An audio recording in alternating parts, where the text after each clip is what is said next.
Magandang hapon na mga idol. Kain po tayo. Ito na po yung saluyot, labong, tapos yung natirang tira po ng mga aso ko at saka pusa, sinahog ko naman po dito. Halos na solo nila yung isang bangus.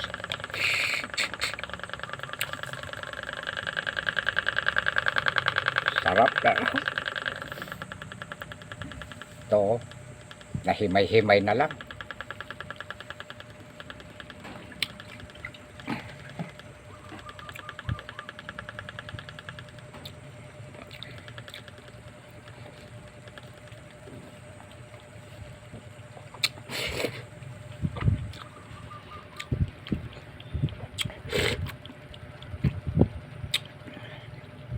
Napakasarap. Ang inilagay kong pinakakamatis ko yung hinog na sampalok ko. Oh, sarap magsili.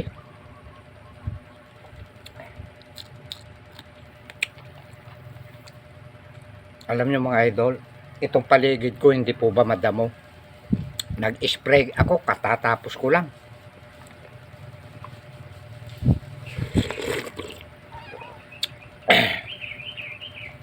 At alas 3 pasado na yata. Pero kumain ako 11:30. Pinakain ko yung mga aso ko. Yung mga pusa ko, ayan o, pang-apat na nila yan.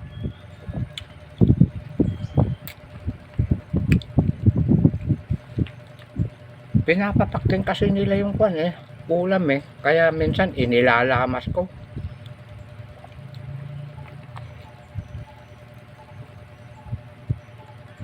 Ang dami kong saluyot.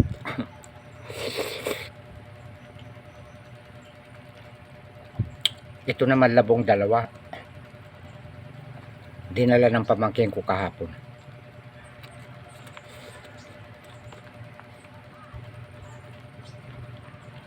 Magandang klase itong labong. Mababa na mataba. Kasi yung payat na mataas, may butas na sa loob.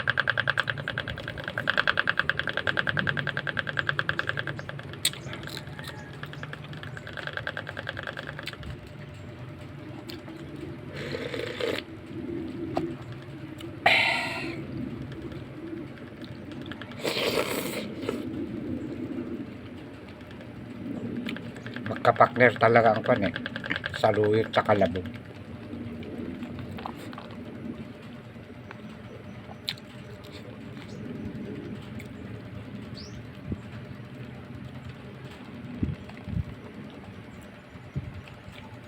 Ano kuya, titingin-tingin ka rito. Ang dami nung binigay ko, pang-apat nyo na yan nakain. Si daddy naman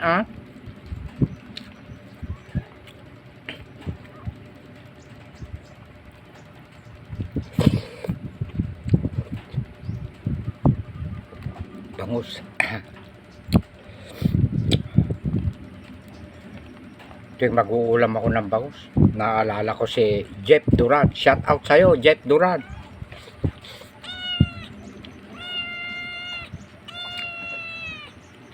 Napanood ko yung content mo, nag-i-spray ka. Tapos may dragon fruit ka pa. Ako malapit na rin. Bale, ang kinakain ko lang yung mga reject ba, yung nakakuan sa yung balat, nakabukas siya yung balat. Yung mga gold, yun ang binibigay ko kay Jojo.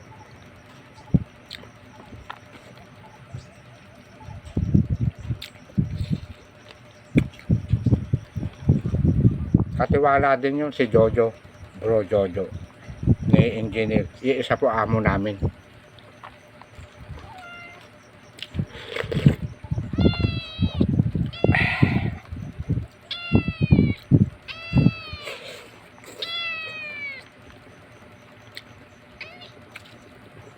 Laging nilalagyan ko ng talad. Ang sarap po.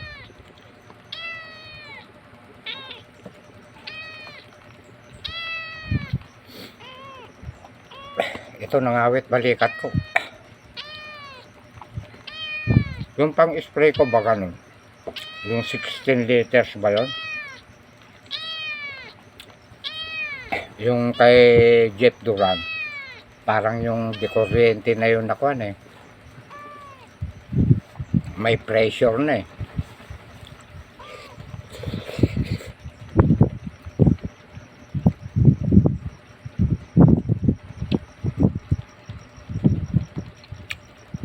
Thank you Jeff Duran, yung bango. Pan ito tinayang tangko sa baga. Tapos paggising ko sa umaga, iinit ko na naman, kaya kailan ba ito? Kaya hindi po nasisira.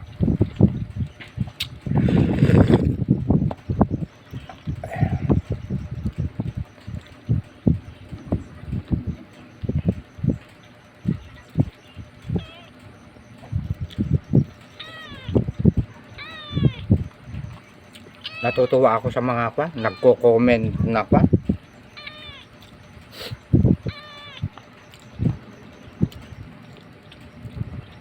nagtatanim na rin sila ng gulay. Tapos may mga dati mahilig sa masisebo, bulalo, kung ano-ano yung mga kinakain, may nararamdaman. Ngayon binago na niya, puro gulay na, ginagaya na po ako. Thank you idol ha. Kung mapapanood mo ito, ikaw yun, yung tinutukoy ko na yun, nalimutan ko lang ang pangalan mo. Meron pang kwan eh, 2 beses daw naputulan ng paa, may diabetes.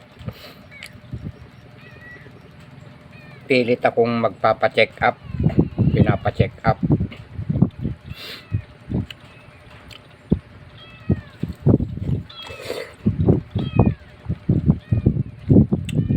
Kapag may sakit na kasi kayong diabetes, high blood, ang sasabihin ng doktor, bawas-bawasan ang kanin, marami ng bawal, mga masisebo, mamantika. Yun ang sasabihin na ng doktor kasi may sakit na kayo. Mula maliit kayo, yun ang ipinapakain ng magulang nyo. Kasi mayaman kayo eh. Meron talagang mayaman na ayaw ng gulay. Puro karne, isda, karne, ganyan.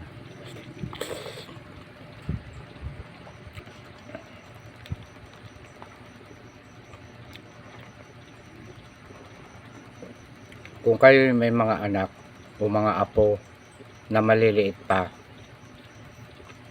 huwag nyo pong mga idol, huwag nyong sanayin sa mga karne, mga piri-pirito, ganyan. Hindi po yung sila ang masusunod, tayo na magulang,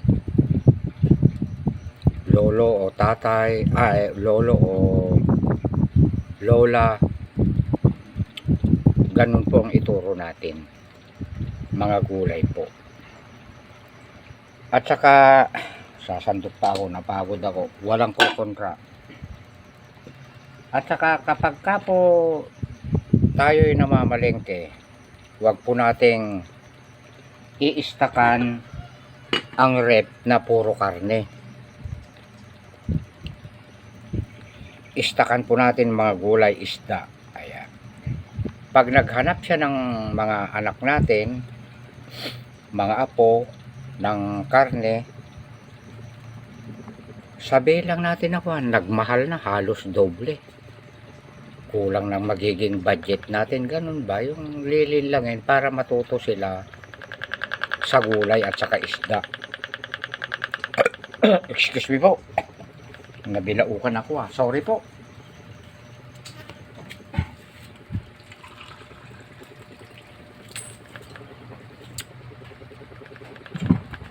May bagong kasi akong sausawan kaya mabango sa mga langaw. Saan na ba tayo kanina? Halimbawa aalis tayo, silang magluluto pagbukas sa rep, o gulay, isda, walang mahanapan na karne. Ganun po ang gagawin po natin.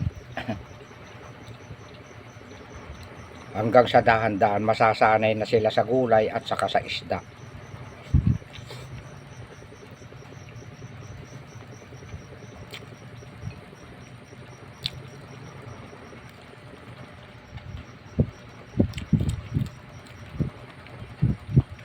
Alam niyo mga idol, ikukwento ko karamihan ngayon na nagkakasakit, yung may kaya-kaya sa buhay, mayaman. Pag nagpa-check up, napakaraming sakit ang lilitaw. May sakit pa na hindi maalam ng doktor kung anong klaseng sakit.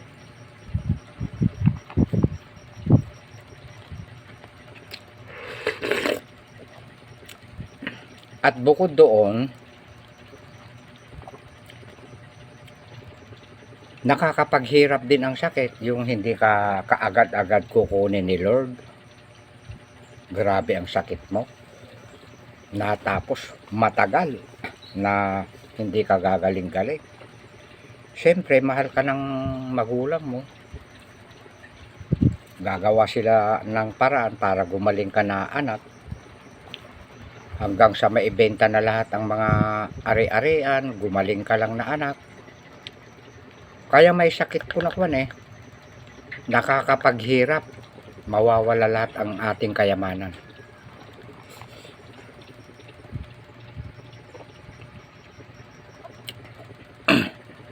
Maraming nangyayaring ganyan.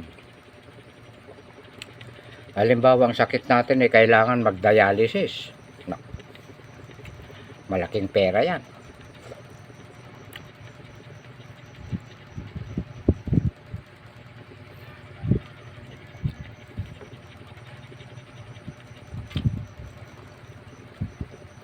Kaya ako nagpapasalamat ako kay Lord na kahit mahirap ako, matanda na ako,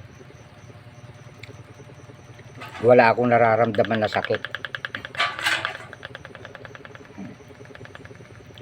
Paano mula nung bata po kami, mahirap lang kasi kami, nakakatikim din kami ng karne. Noong mga bata nga kami, pagka malalaman namin na may ikakasal, tuwan-tuwa kami, makakatikim kami ng mga karne.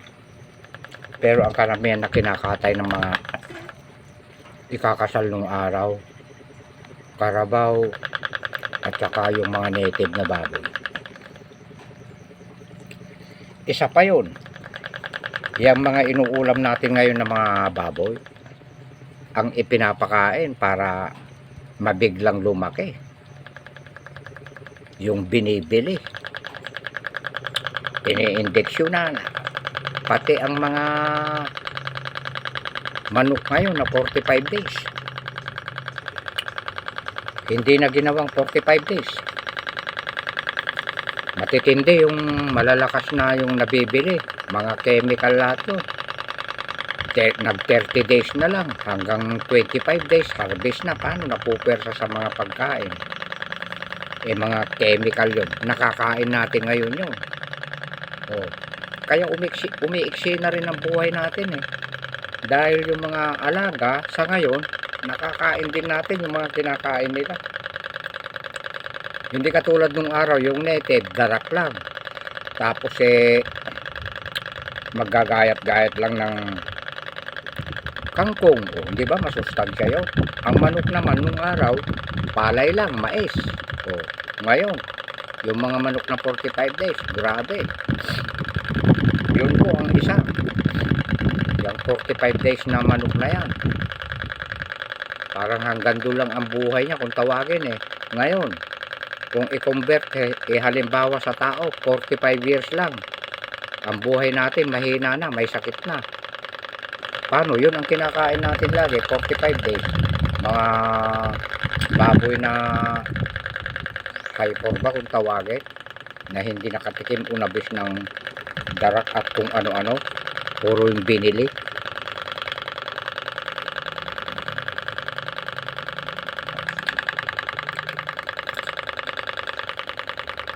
Kaya nasa kinakain natin ang nakakapag-high blood, nakaka-diabetes.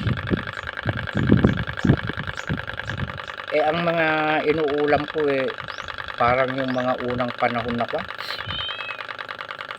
at saka nung unang panahon na mga matatanda, puro gulay yan, isda.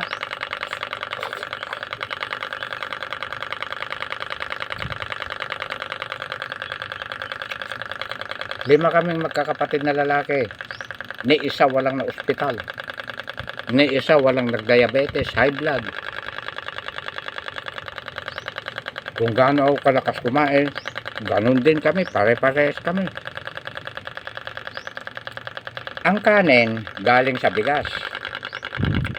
Ang bigas galing sa palay. Paano natin masasabi na matamis ang kanin, nakakapag-diabetes?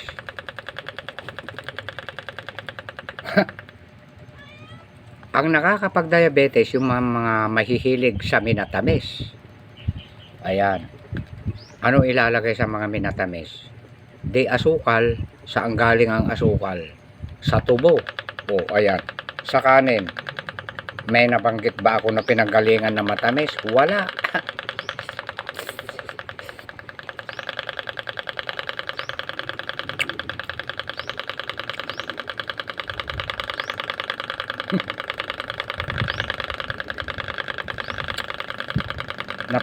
Nagpa-check up na lang na kasi kayo nagpa-check up na. Maraming lumitaw na sakit yun. Bawasan mo ang kanin. O inumin mo ito. Bawasan mo ng matatamis. Marami ng magkasama yan high blood, diabetes. Kayo ang binabawalan ngayon ng doktor. Tapos may magko-comment na doon nila pinulot sa nakakapag-high blood na ang kanin, nakaka-diabetes. Kayo lang na may sakit. Paano? Nagsimula kayo sa mayayaman, masasarap kinakain nyo, tapos siyempre mayaman. Hayahayang buhay, hindi nagbabanat ng buto. Ako, madilim-dilim pa. Nag-aasarol na ako, nagtatabas na ako hanggang sisikat yung araw, hanggang mataas na yung araw, papawisan na ako.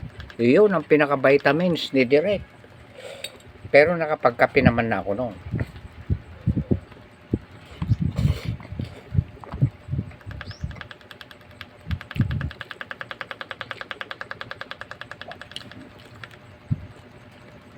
Sa akin kayo susunod, hindi yung ako ang susunod sa inyo na mga may sakit.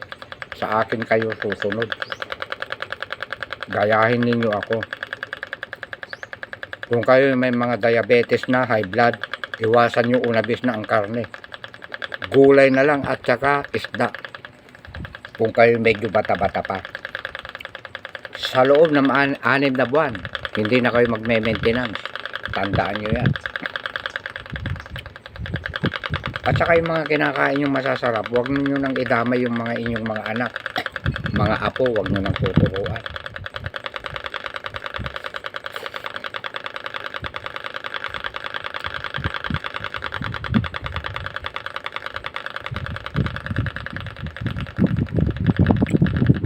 Maraming namamatay sa pagmumukbang sa mga putok-batok, chicharon bulaklak. Bakit kaya hindi ipagbawal yan ng DOH? Tama ba yun? DOH. Na pagbawalan yung mga nagmumukbang na gano'n para hindi pa marisan ng mga kabataan. Awawang mga bata kapag kayan ang mga naituturo. Yung mga anak ko mula maliliit. Palaka, isda. Ayan, madalang kaming magkarne. Gulay. Nung nagkaasa-asawa na sila, ayun. Nung napangasawa nila, Kung gusto nila masasarap, bahala na sila ha.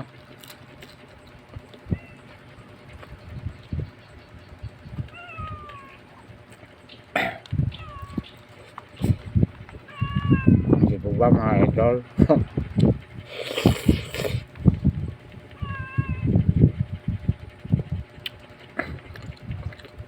May nagpapayo din sa akin.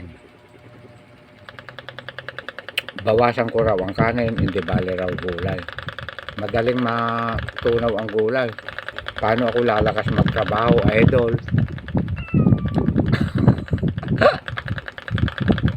Kumbaga sa sasakyan, kailangan full tank para malayong marating, para malaki naman ang matatrabaho ko pag busog. Kapag konti lang ang gasolina mo, malapit lang mararating mo. Pag konti lang din ang kakainin ko, madali akong magutom, tatama rin ako.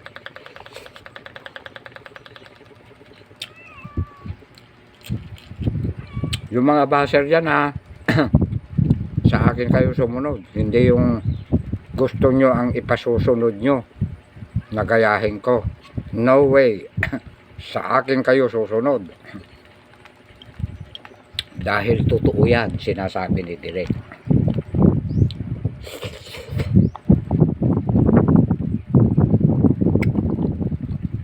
Pag napanood ito ng DOH, na minumukbang ko puro gulay, sana ito ang panatiliin natin. Wag na yung mga puro karne. Gagayahin ng kabataan eh. Inuulit ko mga nanay tatay kung kayo'y mamamalengke, wag kayong bibili ng puro karne na naka-stack sa rep nyo. Gulay, isda.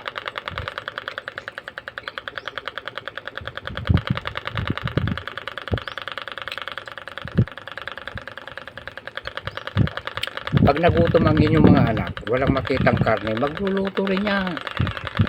Magluluto rin yan ng isda, gulay.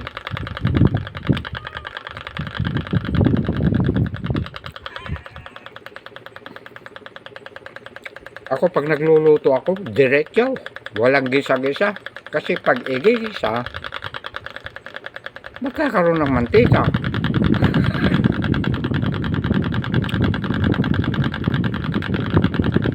Yung mga may sakit na diabetes, bawal ang mga mamamantika, masisebo. Mga high blood. Pwede kayong magpirito ng itlog sa pamamagitan lang ng tubig. Pakuluin nyo ng pakuluin yung tubig sa kawali.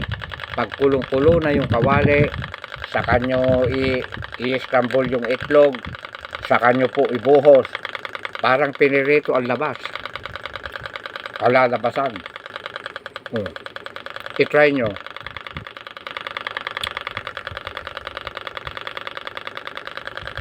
Lalagyan na rin ng asin. Bahala na kayo kung lagyan nyo ng konting baking. Kulong-kulo yung tubig, biglan yung italbog na ganon, kakalat din na ganon. Parang pinirito ang dating pag inyaho nyo. Walang mantika, ganon ang ipakain nyo sa inyong mga anak.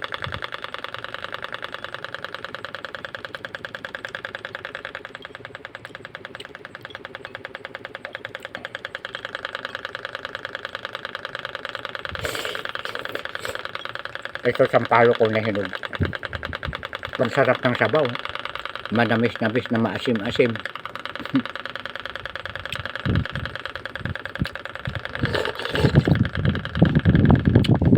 Wala na. O, di ba? Dinding, saluyot, labong, at saka may sahog na nahimay-himay na bango. Hindi ko inyubos sa pusa ko, aso ko yung isang buo. Mahigit kalahati ang naulam nila. Kasi mahal ko ang mga alaga ko eh.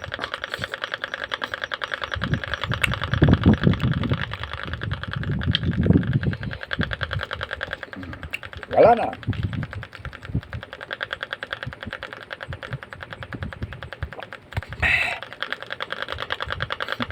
Sasandok pa sana ako ng isa. Marami pang ulam eh. Kaya lang eh. Baka mapanood nyo ako eh. I'm very strong. 66 years old. I am 66 years old.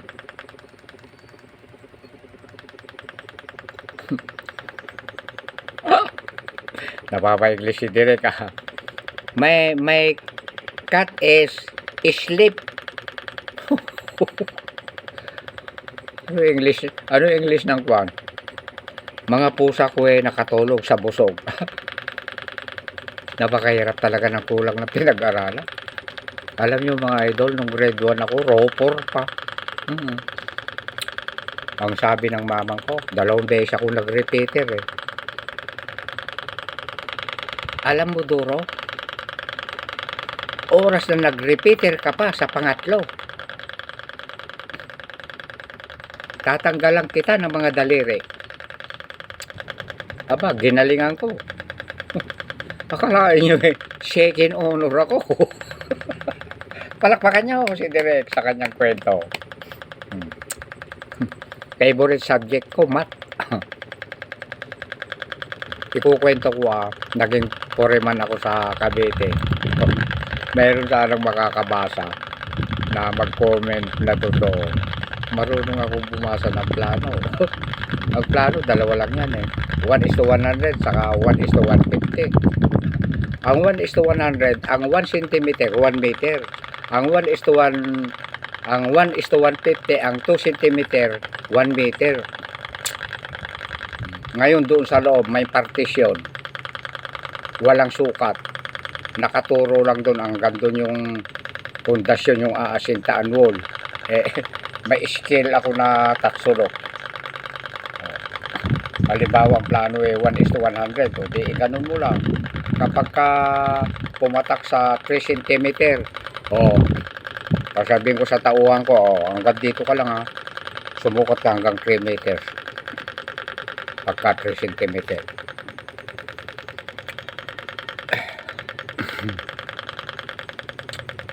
Maraming mga college na kaya yung mga kulang pinag-aralan mapalatandaanin. At hanggang dito na lang. Palakpakan nyo naman si Direk. I love you all mga idol. Shout out po lahat ng mga kumakain na po ng gulay. Nakita ko si Melody Apelado. Ayan, kumakain na ng gulay. Sino pang nakita ko? Si Lorena. Ayan. Sadyang kumakain si Martinez. Ayan. Si Dimros naman, laging sumasayaw, pakending-kending, magagandang mga pinupuntahan niyang view. Hindi ko nakitang madalang yung pagkain na niluluto niya. Ayan. Maraming salamat yung mga bago natin mga followers, viewers, at yung mga nagpalo po kay Jeff Duran na ating mga idol. Ayan. Thank you very much mga idol.